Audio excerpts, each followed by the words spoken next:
నమస్తే welcome to our channel. Jani master ఇష్యూకి సంబంధించి నిన్న ఆయన విచారణ అనంతరం 14 రోజుల రిమాండ్కి చెంచల్గూడ జైలుకి తరలించడం జరిగింది. దీని మీద విశ్లేషణ కోసం మనతో పాటు న్యాయ నిపుణులు సద్దాం గారు ఉన్నారు. మాట్లాడే ప్రయత్నం చేద్దాం. చెప్పాలి, మీరు చూస్తున్నారు జానీ కేసుకి సంబంధించి, మీరు కూడా గత కొన్ని రోజులుగా చూస్తున్నారు. మరి మీరేం చెప్తారు దానికి సంబంధించి? నమస్తే. యాక్చువల్లీ లీగల్ పాయింట్ ఆఫ్ వ్యూలో ఈ కేసుని మొత్తం చూడాలంటే ఆ అమ్మాయి ఒక అమ్మాయి, ఆమె గురించి మనం బయట మాట్లాడొద్దు. ఆ అమ్మాయి ఎక్స్ అనే అమ్మాయి రాయదుర్గ్ పోలీస్ స్టేషన్లో 14 తారీఖు నాడు ఒక కంప్లైంట్ ఇస్తుంది. ఆ కంప్లైంట్ సారాంశం ఏంటంటే ఆ అమ్మాయిని సెక్షువల్ ఫేవర్స్ అడిగిర్రు ఫర్ వర్క్ కోసం. అంటే నేను నీకు పని ఇస్తా, నువ్వు నాకు లైంగికంగా సహకరించాలని చెప్పి వాళ్ళిద్దరి మధ్యలో బంధం ఏర్పడ్డది. దాని తర్వాత దాంట్లో డొమెస్టిక్ వైలెన్స్ కూడా ఇన్వాల్వ్ అయింది. అంటే గృహ హింస, ఆమె ఫిజికల్గా కొట్టడము. కానీ ప్రాథమికంగా ఐపీసీ 376, 506, 323 ఈ సెక్షన్ల కింద రాయదుర్గం పోలీస్ స్టేషన్లో ఎఫ్ఐఆర్ నమోదై దాన్ని నార్సింగ్ పోలీస్ స్టేషన్కి ట్రాన్స్ఫర్ చేశారు.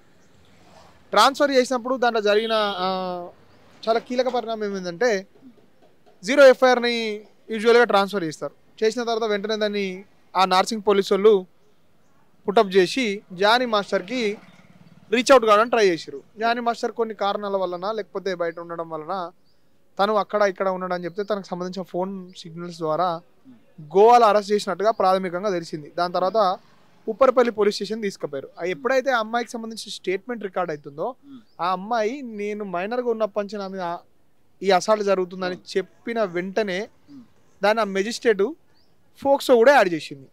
ఫోక్సో అంటే 2012లో చిన్న పిల్లల మీద జరిగే అత్యాచారాల నిరోధకానికి వచ్చిన యాక్ట్. అప్పుడు జరిగిందని నిర్ధారించినట్టయినా పోక్సో యాడ్ చేసిరంటే ఫోక్సోలో ఏం జరుగుతుందంటే చిన్నపిల్లల మీద సెక్సువల్ అసాల్ట్ పెనిట్రేషన్ జరగని అవసరం లేదు. వాళ్ళకి సంబంధించిన బాడీ పార్ట్స్, ప్రైవేట్ పార్ట్స్ని మనం చేతో టచ్ చేసినా అది రేప్ కేసు కిందకి వస్తుంది, ఫోక్సో కిందకి వస్తుంది. అది చట్టంలో ఉన్న ఒక ప్రొవిజన్. కాబట్టి అమ్మాయి ఏజ్ 16 years అంటుంది, ఈ దాడి జరిగింది అంటుంది. కాబట్టి ఉప్పరపల్లి జ్యుడిషియల్ మేజిస్ట్రేట్ ముందట జానీ మాస్టర్ గారిని ప్రొడ్యూస్ చేసినప్పుడు ఉప్పరపల్లి జ్యుడిషియల్ మేజిస్ట్రేట్ గారు 14 రోజుల ప్రాథమిక జ్యుడిషియల్ కస్టడీకి విధించిర్రు. న్యాయము, అన్యాయము, లేకపోతే శిక్షలు ఇప్పుడే మనం చెప్పడానికి లేదు. ఇన్ కేస్ ఇవన్నీ కూడా ఆరోపణలు అమ్మాయిని నిరూపించినట్టుగా ఉంటే ఈ మాస్టర్కి section 4 and 5, 6 aggravated sexual assault అంటే తీవ్రమైన నేరం, తీవ్రమైన లైంగిక దాడి మైనర్ మీద. కాబట్టి ఆ దాంట్లో అతనికి పడితే ఒక జడ్జి, ఫోక్సో జడ్జి చేయాలంటే ఉరిశిక్ష కూడా వేయచ్చు. అంతదాకా ఆ ప్రొవిజన్ అతనికి అవకాశం ఇస్తుంది. అంటే discretionary power of the judge. 14 రోజులు రిమాండ్కి ఇచ్చారు ప్రస్తుతానికైతే. మరి ఇప్పుడు ఒప్పుకున్న తర్వాత మరి ఇట్లాంటి శిక్షలు ఉండొచ్చు. మరి ఇప్పుడు దీని తర్వాత తక్షణ కర్తవ్యం ఎలా ఉంటుంది? పోలీసుల ఆధ్వర్యంలో ఇచ్చిన ఏ స్టేట్మెంట్ కూడా పనిచేయదు. పాత సిఆర్పిసి 161, 162, 163 ఇవి చాలా క్లియర్గా చెప్తాయి. Police statement before the police officer, మీరు ఇప్పుడు నేనున్నా, మీరు మర్డర్ చేసిరని అంటున్నా, పోలీస్ స్టేషన్ కొంటూ 4 దెబ్బలు కొట్టి నిన్ను ఒప్పుకోమంటాడు. అప్పుడు ఏం చేస్తుంది? ఒప్పుకోవడం తప్ప వేరే మార్గం ఉండదు. కాబట్టి అందరం పరస్పరంగా, ఇప్పుడు నా మీద రేపు పొద్దున ఫోక్సో కేసు అయినా నేను కూడా ఒప్పుకున్నట్టు చెప్తేనే జ్యుడిషియల్ మేజిస్ట్రేట్ రిమాండ్ అలో చేస్తుంది. కాబట్టి 164 చేసినప్పుడు ఒప్పుకుంటే అది తప్పు అవుతుంది. అమ్మాయి ఏం చెప్తుంది? నా మీద జరిగిందని చెప్పింది కదా. ఎప్పుడైతే అక్యూజ్డ్కి సంబంధించిన స్టేట్మెంట్ రికార్డ్ అవుతుందో అప్పుడు మెజిస్ట్రేట్ అడుగుతారు, you finding guilty are non guilty అని చెప్పి. తను నేను గిల్టీ, ఆ అమ్మాయి మీద నిజంగానే నేను అగ్రివేటెడ్ సెక్సువల్ అసాల్ట్ చేసిన, ఏవైతే ఆరోపణలు నా మీద మోపబడ్డాయో అవి నేను చేసిన అన్న తర్వాత కూడా 14 రోజులు 15 రోజులు విచారణ జరిపిన తర్వాత మాత్రమే శిక్షించాలని చెప్పి భారత రాజ్యాంగం చెప్తుంది క్లియర్గా. అంటే సెల్ఫ్ ఇంక్రిమినేషన్ అనేది ఇండియన్ ఆర్టికల్ పార్ట్ 222 ప్రకారం సెల్ఫ్ ఇంక్రిమినేషన్ అనేది ఉండదు. మీకు వ్యతిరేకంగా మీరు సాక్ష్యం చెప్పకూడదు అని క్లియర్గా చెప్తుంది. అలాంటి సందర్భంలో పాత సిఆర్పిసి 161 కింద మీరు ఏ స్టేట్మెంట్ ఇచ్చినా before the police officer it is not valid. దానికి సంబంధించిన ఇమ్యూనిటీ అనేది మనకు 162లోనే ఉంటుంది. ఏదైతే మనం పోలీస్ ముందర చెప్తామో అది కోర్టులో చెల్లదు. కోర్టులో మళ్ళీ విచారణ జరగాలి, స్పెషల్ ఫాస్ట్ ట్రాక్ కోర్టులో విచారణ జరగాలి. అమ్మాయి అసలు నిరూపించుకోవాల్సి ఉంటుంది. అంత ఈజీగా ఉండదు. ఫోక్సో మాత్రం చాలా ఖతర్నాక్ యాక్టే.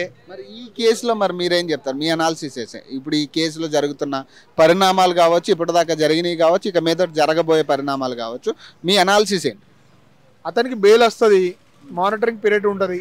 ఎప్పుడైతే దీంట్లో ఒక డిఎస్పీ అధికారి, ఏసీపీ అధికారి అంటే డిప్యూటీ సూపరింటెండెంట్ ఆఫీసర్కి తగ్గ అధికారిని విచారణ అధికారిగా నియమిస్తారు.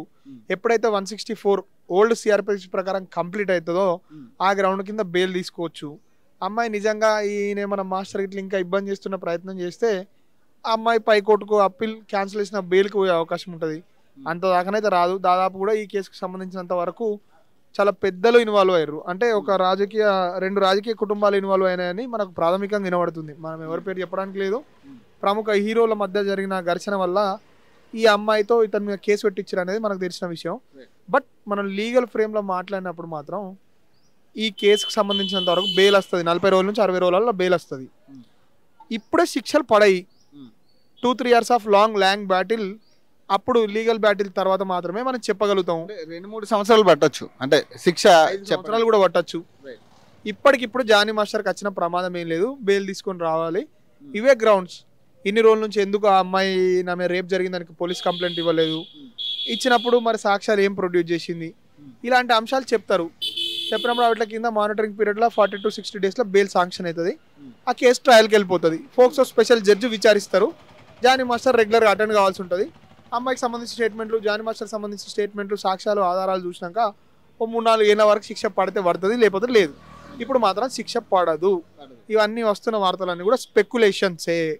ఎందుకంటే నేను ఒక లాయర్గా నేను చెప్పదలుచుకున్నది ఏంటంటే అబద్ధాలు ఎందుకు ప్రచారం చేయడం, ఎంతవరకు జెన్యున్ ఉందో అంతవరకు చెప్పడం కరెక్ట్. ఇదే జరగబోతుంది 4 ఏళ్ళ తర్వాత. వాళ్ళ వైఫ్ని కూడా ఇన్వాల్వ్ చేశారు. ఇప్పుడు ఆమె కూడా ఫోర్స్ చేసిందంటూ కూడా వాళ్ళ వైఫ్ని ఇన్వాల్వ్ చేసారు. దీన్ని మతాల అతీతంగా అంటే లవ్ జిహాద్ అనే ఒక పేరుతో దీన్ని చెప్తా ఉన్నారు. మరి దీనికి ఏం చెప్తారు? మేము వాళ్ళ వైఫ్తో మాట్లాడే ప్రయత్నం చేసినప్పుడు ఇప్పటికీ నేనే హిందూగా ఉన్నా, నా పేరు ఇంకా సుమలతగానే ఉంది, మేము ఎవరిని కూడా మతం మార్చాలని చూడలే, జానీ మాస్టర్ నిజంగా రేప్ చేస్తే నేనే ఊకోను, అంటే అమ్మాయిని వాళ్ళని వాడుకోవాలంటే నేను ఒక భార్యగా నేనెందుకు ఊకుంటా, అమ్మాయి నా మీద కూడా ఆరోపణలు చేస్తుంది, చాలా వరకు తప్పు అన్నట్టు ఆమె మాట్లాడుతుంది.